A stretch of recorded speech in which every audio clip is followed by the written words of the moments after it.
Investigators have announced their findings following a crash at London's Heathrow Airport earlier this year.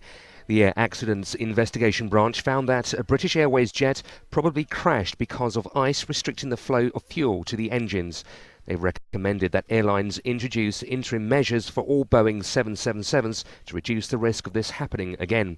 One passenger suffered a broken leg and 8 others received minor injuries when the BA aircraft from Beijing came down short of the runway on January 17th.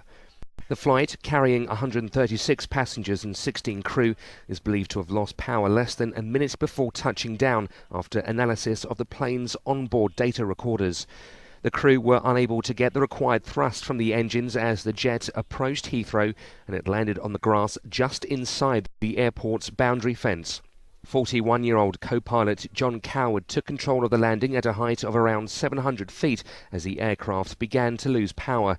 He was hailed by the flight's captain as a hero for avoiding any loss of life. Investigators, having ruled out problems with the fuel itself or human error, noted distinctive and abnormal marks on the high-pressure fuel pumps from both engines of the aircraft. They concluded that these were formed by a phenomenon called cavitation, which is caused by a restriction in the fuel flow to the pump.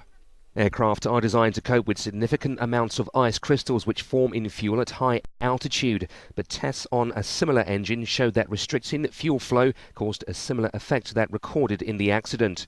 Further tests will be carried out to find out how ice can affect the flow of fuel.